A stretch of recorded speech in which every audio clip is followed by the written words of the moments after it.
ketemu lagi di Ngehamtam, ngebahas HAM bersama tamu. Tamu saya kali ini nama lengkapnya nih, nama lengkapnya, nanti panggilannya beda. Kardono Setio Rahmadi, woi, bagus ya namanya ya.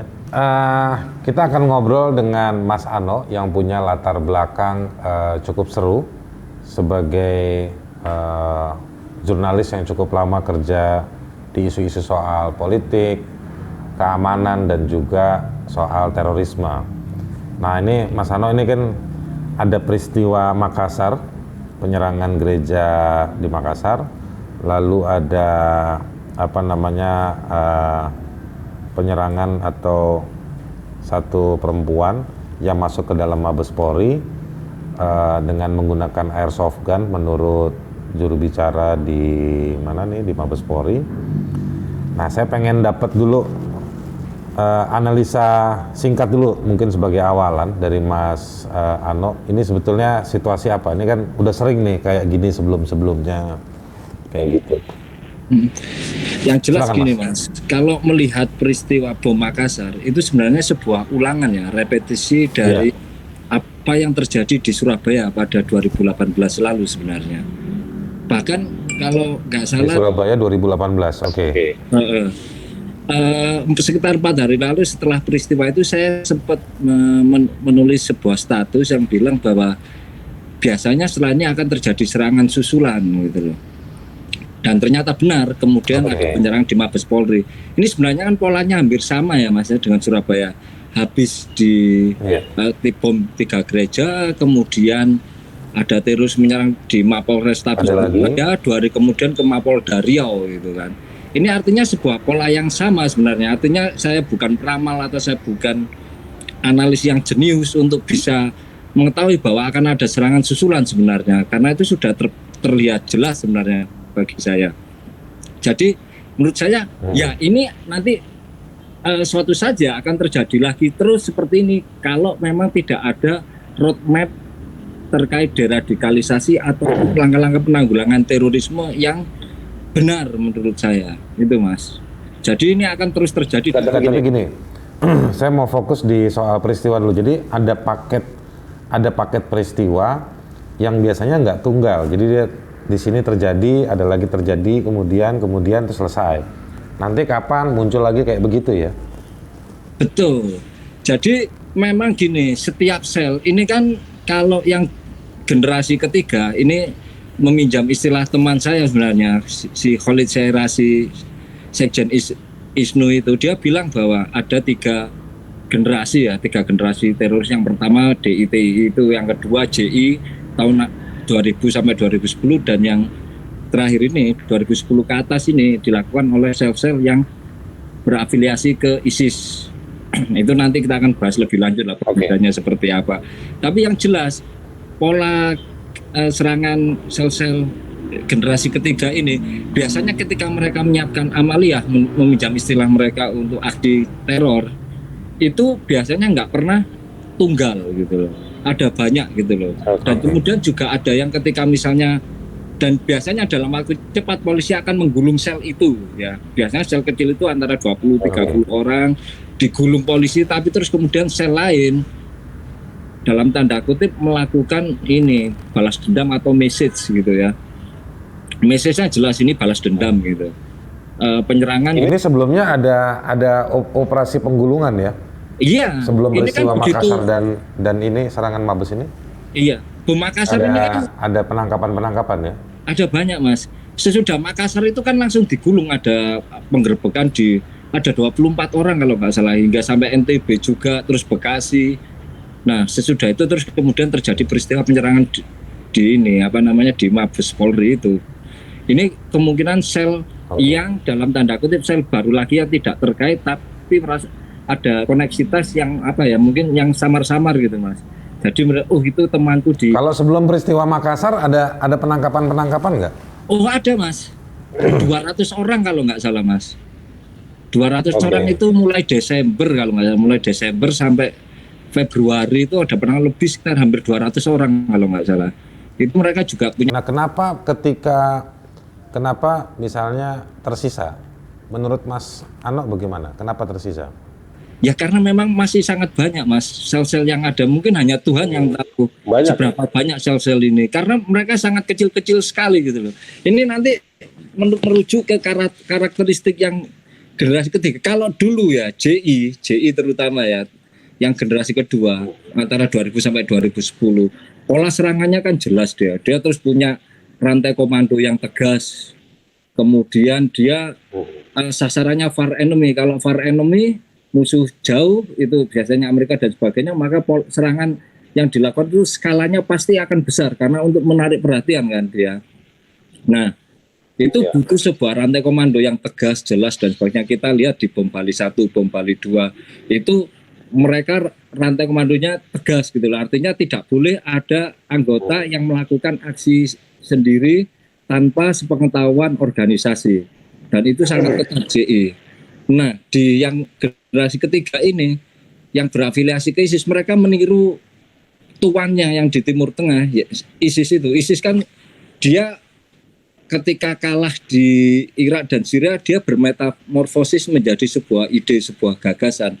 Artinya dia punya sebuah majalah yang bernama Rumiyah, kalau nggak salah, daring dan cetak. Nah, intinya mereka menganjurkan untuk melakukan amalia, bahkan mereka di majalah itu termuat bagaimana cara membunuh dengan pisau atau cara melakukan aksi teror dengan truk misalnya, yang kita lihat terjadi di Nice Prancis itu.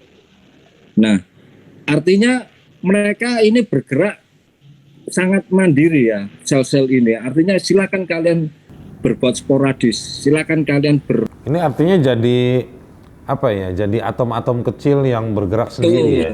Betul Mas, seperti itu. Nah, itu bagaimana kita akan menanggulanginya? Melakukan deteksi nyaris mustahil kalau menurut saya gitu loh. Jadi ya yang bisa kita lakukan sekarang menurut saya ya menjaga ini tetap kecil ya, sama seperti ketika kita diabetes gitu ya, nggak bisa disembuhkan penyakitnya, ya kita hidup dengan itu sembari meminimalisir supaya jangan sampai terjadi penyakit-penyakit komplikasi. Seperti itu aja sih kalau menurut saya. Oke. Jadi ini sebetulnya terorisme apa diabetes ini, Mas? Nyaris sama itu. Dan parahnya lagi. Nyaris sama ya? Iya. Seperti COVID-19 ini kok saya suka menganalogikan dengan penyakit ini. Iya, ya nggak apa-apa, lagi musim, ngomong kesehatannya lagi musim. Iya. Pemerintah itu nggak punya mitigasi yang jelas. Sama seperti mitigasi COVID. Omong doang yang kelihatan bagus, tapi pada prakteknya sebenarnya nggak punya roadmap apa-apa gitu loh. Penyelesaian apa-apa nggak ada. Nah ini kan kita ini baru mengesahkan pembaharuan ya atau amandemen Undang-Undang Penanggulangan Tindak Pidana Terorisme. Iya kan? Iya, silakan. Jadi gimana kan sudah ada pembaharuan. Jadi apa yang masih tersisa yang negara belum mumpuni sampai ya kita masyarakat mengecam, kesian sama pemerintah, simpati juga sama para korban itu pasti. Tapi kan memang yang rumit-rumit itu jadi tugasnya negara, dan negara salah satu argumentasinya ketika memperbarui Undang-Undang Penanggulangan Tindak Pidana Terorisme itu dalam rangka mengikuti perkembangan model teror yang tadi Mas Ano sampaikan. Itu sudah sampai amaliyah ya, di partikel-partikel kecil tadi itu, atom-atom kecil yang bisa bergerak sendiri. Ini kalau pakai pendekatan ekonomi dan politik liberalisasi action ya. Jadi disebar, silakan bergerak, nggak perlu bom, biarkan pasar yang bekerja, ya kan?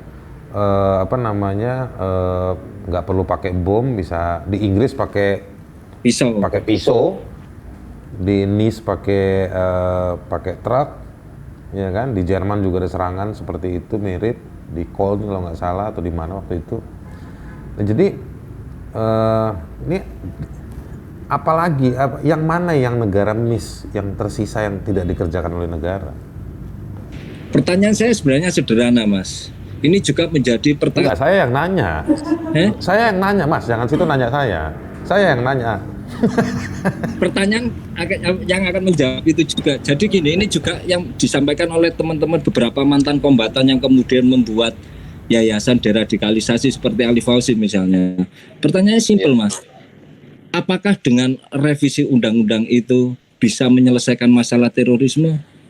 Jawabannya enggak gitu loh. Toh kewenangan polisi ditambah lebih besar ya, artinya bisa melakukan penahanan lebih dari 7 kali 24 jam kalau nggak salah dan sebagainya itu dan sebagainya. Dan artinya memberi ruang gerak yang lebih bagi polisi.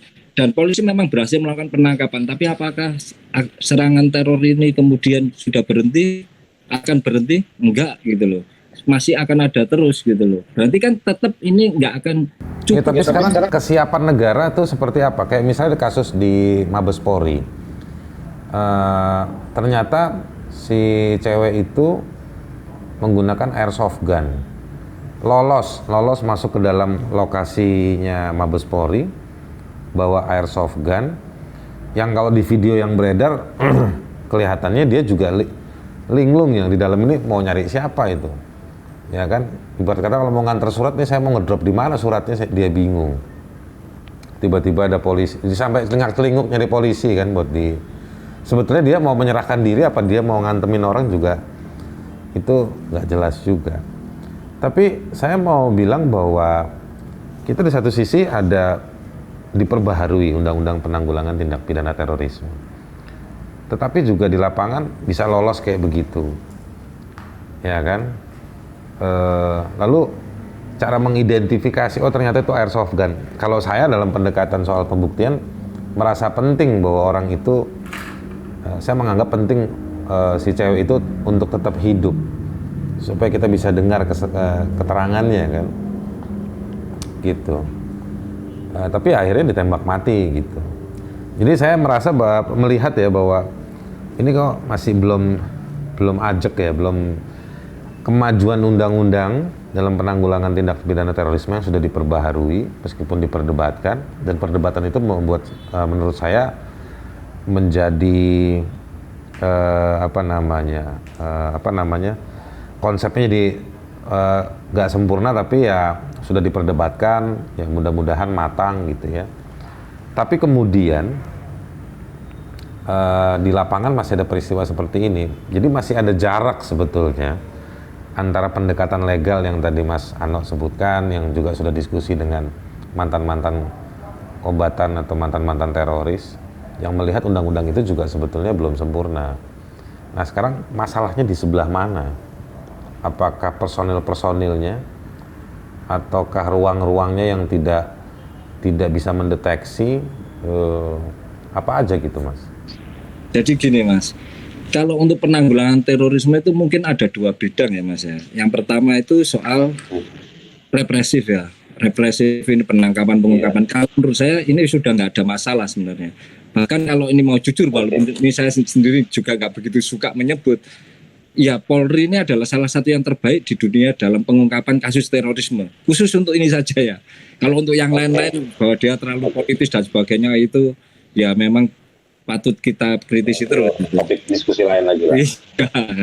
Tapi untuk pengungkapan itu menurut saya Polri ini luar biasa. Artinya dia termasuk yang terbaik di dunia lah. Ini nggak ada masalah. Tapi yang berbeda itu adalah ketika soal komitmen pemerintah ya, terkait soal deradikalisasi dan deteksi dini. Ini yang menurut saya masih kurang Mas. Yang pertama ini ya, itu tugasnya siapa itu? Apa? Tugasnya siapa itu? Tapi yang paling utama, yang paling punya peran harusnya pemerintah. Karena siapa yang bisa menggerakkan orang, yang punya kemampuan untuk kemudian memobilisasi orang, memaksa orang, kemudian untuk membuat komitmen, yang membuat komitmen untuk misalnya melakukan pendanaan, siapa lagi kalau bukan pemerintah gitu loh. Mengandalkan swasta ya jelas akan susah gitu loh, dan tanggung jawabannya juga gimana pemerintah gitu loh. Terus kemudian ada beberapa hal yang kemudian kebijakan politik pemerintah ini sendiri yang akhirnya menjadi terus situasi makin panas dan membuat jerami ini, kalau menurut istilah saya, jerami ini mudah dibakar, akhirnya terlalu kering dan mudah dibakar. Misalnya kayak kasus-kasus penanganan hukum terkait kasus-kasus penistaan agama dan sebagainya yang over, berlebihan, tidak proporsional misalnya. Itu jelas akan membuat gesekan itu akan menjadi panas, semakin menjadi bahan bakar untuk itu. Apalagi kemudian agama banyak menurut kepentingan. Jadi gini, masalah saya mau nanya, Kalau misalnya gini, dulu di awal-awal terlalu demokratis katanya bisa menumbuh kembangkan terorisme katanya. Ruang keterbukaan itu juga digunakan oleh orang-orang yang anti demokrasi. Tapi sekarang kan situasinya kalau kita lihat beberapa survei, beberapa kasus, demokrasi juga kayaknya makin menurun kan. Nah, apakah itu juga bisa menjadi rumput kering yang memotivasi orang merasa tidak adil dan akhirnya gabung ke jaringan-jaringan ngawur kayak gini? Sangat jelas iya Mas. Misalnya gini, memang tidak semua orang miskin yang menjadi teroris gitu ya. Artinya terorisme itu mungkin tidak begitu linear dengan terorisme, tindak terorisme. Tapi problemnya adalah banyak dari mereka-mereka profiling dari mereka-mereka ini hidupnya di bawah rata-rata gitu Mas. Artinya gini, ini saya contoh misalnya Napiter ya. Napiter begitu dia di bawah rata-rata maksudnya apa? Nilai ujiannya di bawah rata-rata atau kondisi ekonomi? Iya, garis hidupnya lah, garis kemiskinan. Garis kemiskinan ya. Kondisi ekonominya di bawah rata-rata. Artinya kehidupan gini, layak ya. Selalu yang menjadi sasaran adalah orang-orang yang marginal. Kalau kita melihat struktur DI misalnya, Jamaah Islamiyah dulu, dia kan membagi Indonesia itu menjadi 3 wilayah kan. Wakala 1 itu antara Malaysia dan Sumatera, tapi tugas spesifiknya khusus mencari pendanaan di sana. Sementara Wakala 2 itu umumnya berada di Jawa, yaitu apa? Perekrutan Mas. Kenapa Jawa dijadikan rekrutan? Satu, karena sumber daya manusianya banyak. Yang kedua, ya memang banyak orang susah di sana gitu. Kita lihat misalnya bom Bali 1 ya, yang pelaku ininya triggernya bom bunuh dirinya si Arnasan. Dia backgroundnya apa? Preman pasar gitu loh. Mungkin dia boring dengan kehidupan yang begitu-begitu aja, bekerja dengan upah di bawah UMR, terus kemudian hidupnya susah, ditangisi anak dan sebagainya, nggak bisa bayar sekolah, frustasi dan sebagainya. Datang kemudian orang-orang itu yang kemudian menawarkan bentuk kehidupan baru ya. Ya walaupun tidak menjanjikan materi, tapi paling tidak dia merasa hidupnya ada makna gitu loh Mas. Dan itu yang akan menjadi rumput kering untuk itu gitu loh. Dan itu tugasnya negara sebetulnya menjawab problem. Betul. Itu dan ini yang menjadi repot lagi. Ini kita masih beruntung ya dalam tanda kutip, kalau kata orang Jawa itu pasti selalu ada beruntung di balik setiap peristiwa naas itu ya. Iya. Bejo. Iya, serangan yang dilakukan oleh kelompok-kelompok ini masih skalanya masih kecil gitu loh, dan ya mohon maaf sangat ditertawakan oleh senior-senior DJI mereka gitu loh. Ini serangan apa yang mati cuman yang pelakunya aja gitu loh. Artinya kalau dihitung untung rugi dari sebuah serangan, kalkulasi ini ya rugi banyak sebenarnya mereka gitu loh. Nah ini kan menunjukkan apa? Bahwa ada kekurangan sumber daya manusia. Cuman problemnya di saat yang bersamaan ada mungkin lebih dari 2000-an napiter ini yang akan bebas gitu loh.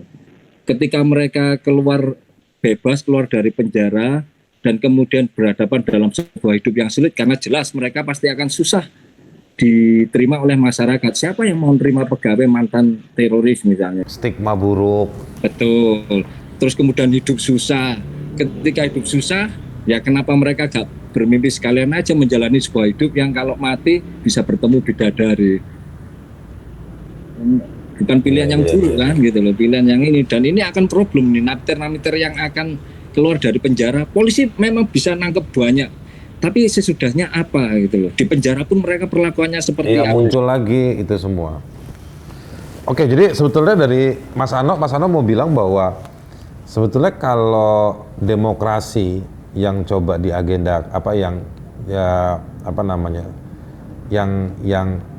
yang coba kita jalani, tapi kalau demokrasi itu tidak menjamin keadilan, nggak memastikan adanya kesejahteraan yang merata, justru dia sebetulnya hanya akan menciptakan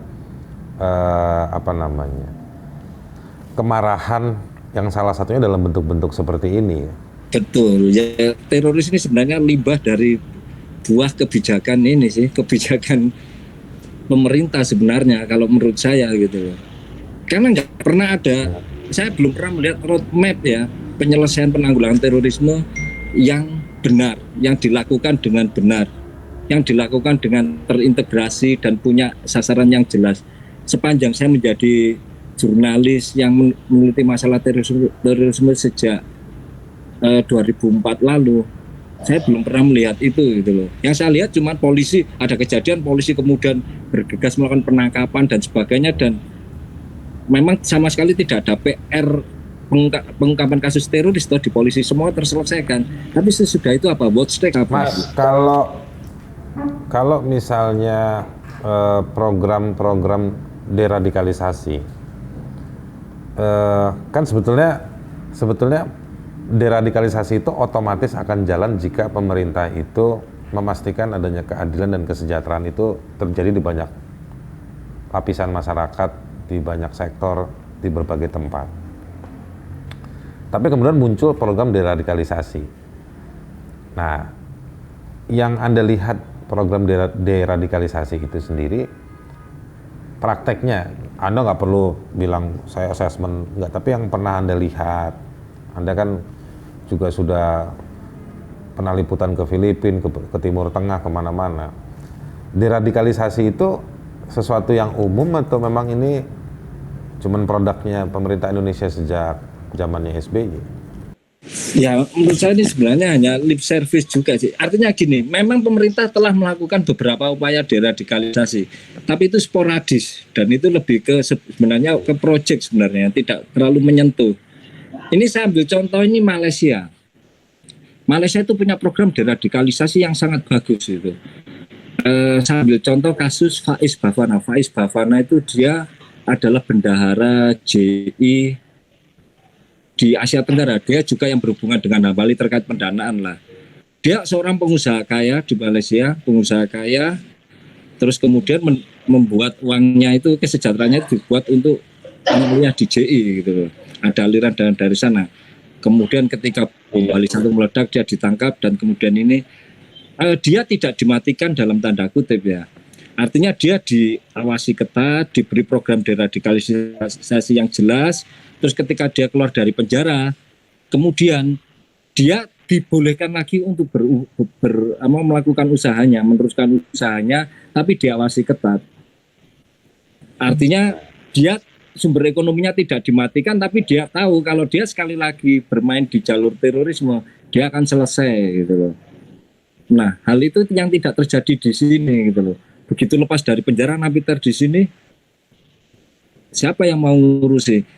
Sambil contoh ini Alif Fauzi, kebetulan saya kenal dekat ya, dan saya juga terlibat banyak dalam yayasan Lingkar Perdamaian, yayasan Nirlaba yang untuk program deradikalisasi. Jadi dia Alif Fauzi ini punya teman mantan kombatan yang yang dalam tanda kutip sudah tobat, terus kemudian dia membuat sebuah wadah, sebuah rumah atau shelter lah. Terus kemudian dia bertarung dari penjara ke penjara, bertarung untuk memperebutkan pengaruh di Napiter, untuk supaya mengajak Napiter kembali ke jalan yang benar, dalam tanda kutip dikembalikan secara normal ke masyarakat gitu loh. Begitu keluar, ditampung dulu di tempatnya, dicarikan pekerjaan kalau ada, terus kalau nggak ada ya coba diberikan usaha, upaya-upaya kemampuan untuk membuat UMKM dan sebagainya gitu loh. Tapi ya itu, Alif Fauzi punya keterbatasan ini, dan dengan yayasannya dia punya keterbatasan sumber daya. Dia seringkali dieksploitasi dalam tanda kutip ketika ada kunjungan pemerintah Belanda atau apa terkait deradikalisasi, dia menjadi contoh, tapi sama sekali dia tidak mendapat apa-apa dari sana. Bahkan dari negara pun tidak ada sokongan yang real untuk kegiatan mereka, padahal mereka melakukannya secara mandiri. Ini kan menunjukkan bahwa sebenarnya kalaupun ada BNPT gitu ya, BNPT mungkin lebih terbebani oleh mesin birokrasinya yang gemuk dan ini untuk pembiayaan gaji pegawainya ketimbang untuk melakukan deradikalisasi yang benar. Baik, nah sekarang gini, saya ada satu pertanyaan dulu. Saya pernah ketemu mahasiswa, saya habis ngajar, ada mahasiswa nyari saya mau diskusi soal hak anak dari teroris yang dihukum mati. Saya tiba-tiba ingat itu, ini karena program penanggulangan atau program deradikalisasi. Mas Ano pernah dengar nggak ada misalnya kayak yang kasus di Surabaya kalau nggak salah ya, yang suami istri dan anak, lalu ada anaknya satu yang nggak mau ikut amaliyah sekeluarga itu siapa yang asuh anak itu sekarang ya? Ada di tangani kalau nggak salah dulu sempat di Polda Jatim, terus kemudian diasuh oleh apa sih, saya lupa lembaganya apa, ada lembaga Keluarganya ya? bukan keluarganya, keluarga angkatnya, ada dipilihkan satu keluarga angkat untuk mengasuh anak itu. Saya pernah mau wawancara, tapi terus karena memang itu tidak diperbolehkan untuk media sebenarnya, nggak jadi. Tapi memang anak ini menurut saya sebuah ini perlu ada kajian khusus terkait ini, karena ini Mas, ini yang pertama adalah jihad difai, jihad yang dilakukan oleh Apa itu? Nah ini saya jelaskan bahwa yang generasi ketiga ini, teroris generasi ketiga yang berafiliasi ke ISIS ini sifat jihadnya itu jihad difai, jihad defensif. Artinya gini, dalam jihad defensif Indonesia adalah sebuah negara perang di mana kaum muslimin itu menjadi nyaris kalah gitu loh oleh pemerintahan tauhid. Nah untuk itu maka diperbolehkan untuk melakukan teror dengan apa saja, dengan siapa saja, perempuan dan anak itu boleh gitu loh. Beda dengan JI dulu. JI dulu sifat jihadnya itu jihad ofensif. Artinya perencanaan matang dan sebagainya, dan nggak akan melibatkan anak-anak dan perempuan. Tapi kalau ini malah mereka justru perempuan dan anak ini yang sekarang menjadi didoktrin khusus sebenarnya. Primadona.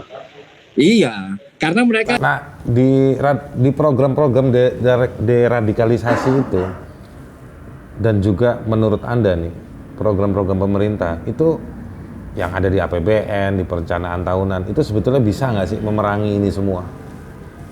Yang menggunakan anak dan perempuan lah, apa segala macam. Saya percaya harusnya bisa ada lebih yang bisa dikerjakan pemerintah terkait masalah ini. Karena apapun ya, mereka sangat mengandalkan keluarga yang generasi ketiga ini. Satu untuk kemudian melakukan aksi amaliyah, karena anak-anak dan perempuan itu kan cenderung lebih tidak dicurigai ketimbang pria ketika dari perspektif keamanan gitu loh. Ada misalnya ketika masuk ke ruang ke Mabes Polri, pasti udah digeledah macam-macam, ini wajah kok saya misalnya wajah kriminal ini perlu ini. Tapi kalau perempuan berjilbab dan kelihatan lembut, siapa yang curiga gitu loh. Pasti akan lebih tidak curiga, apalagi anak-anak gitu kan. Nah ini menurut saya penting, ketika apalagi doktrin ke anak-anak ini lebih mudah masuk ketimbang doktrin ke orang yang sudah dewasa. Dan ini menurut saya penting lah. Saya belum tahu skema seperti apa yang saya pikirkan untuk bisa kira-kira program yang pas seperti apa. Tapi menurut saya harus ada upaya lebih dari pemerintah terkait masalah ini, karena bagaimanapun mereka adalah masa depan ini, anak-anak adalah masa depan negara ini gitu loh. Kalau sudah banyak yang terpapar sejak dini, siapa yang bisa ngubah ngubah perspektifnya. Oke, Mas Ano, terima kasih. Tapi terakhir, apa rekomendasi Anda dalam pasca bom Makassar? Anda bilang hati-hati, mungkin bisa terjadi dan terjadi lagi di shockingnya ya, terornya itu terjadi di Mabes Polri. Ke depan nih kira-kira kita nih mesti gimana sih baiknya gitu? Yang pertama harusnya tetap pemerintah, karena yang punya upaya lebih itu adalah pemerintah ya. Saya apa yang bisa saya perbuat, kayak enggak punya pengaruh juga enggak terlalu. Tapi kalau pemerintah paling enggak sedikitnya ada roadmap yang jelas lah terkait masalah terorisme ini, karena ini akan ada terus dan terus kalau tetap terus seperti ini ya situasinya. Dan pemerintah yang hanya reaktif begitu ada kejadian, nggak akan selesai ini. Jadi yang satu, bikin roadmap deradikalisasi yang jelas. Yang kedua, soal napiter ini akan menjadi potensi yang berbahaya gitu loh. Karena dia pasti akan berkembang di dalam penjara. Ya sama seperti copet gitu. Masuk copet, begitu keluar dia klasifikasinya sudah jadi perampok gitu loh. Kejahatannya lebih meningkat skillnya dan sebagainya. Ini problem, ini ribuan loh mas, ini mas yang ada di penjara sekarang, dan begitu keluar siapa yang punya sumber daya untuk mengawasi mereka kalau nggak ada upaya lebih roadmap yang jelas terkait mereka-mereka ini. Ya saya tahu ini mungkin pasti akan memantik kontroversi ya.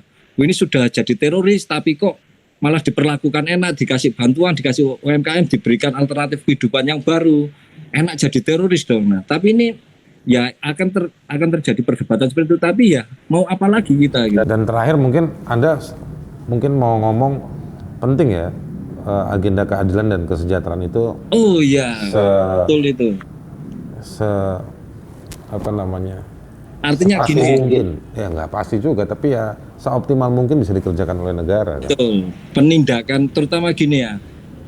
Kita tahu bahwa ada banyak masyarakat yang dilukai dengan cara dengan penegakan hukum yang ada di Indonesia selama ini. Semua pasti terluka lah bagaimana tebang pilih diterapkan pada kasus-kasus hoax misalnya. Kita tahu buzzer-buzzer pemerintah itu aman-aman saja bahkan ketika mereka membuat serangan yang sangat hate speech.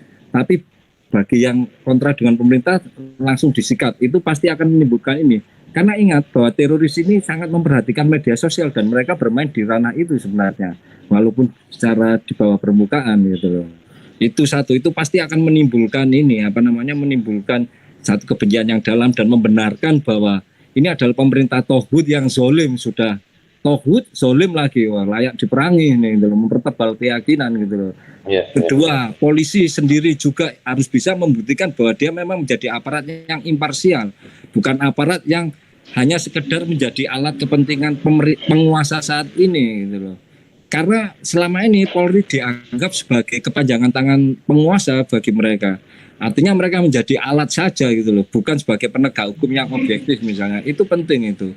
Polri harus memperbaiki itu. Itu PR yang paling besar itu buat Polri itu.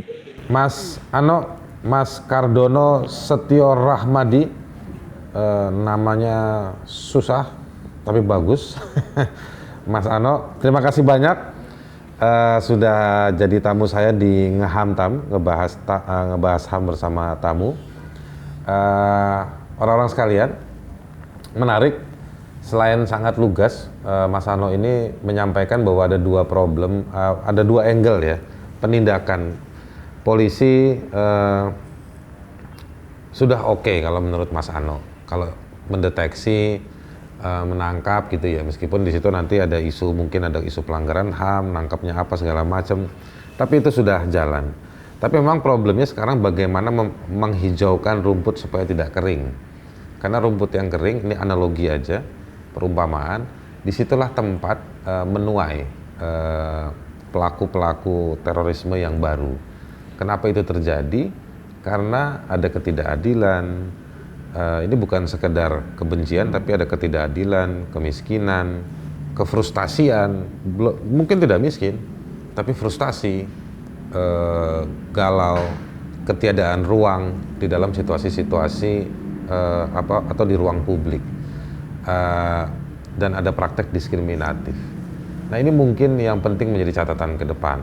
Program deradikalisasi tidak bisa sesimpel itu untuk dianggap sebagai sebuah solusi mencegah radikalisasi atau terorisme. Kita akan ketemu di Ngehamtam selanjutnya, karena saya dan Mas Ano secara virtual akan makan kupang. Betul ya Mas Ano?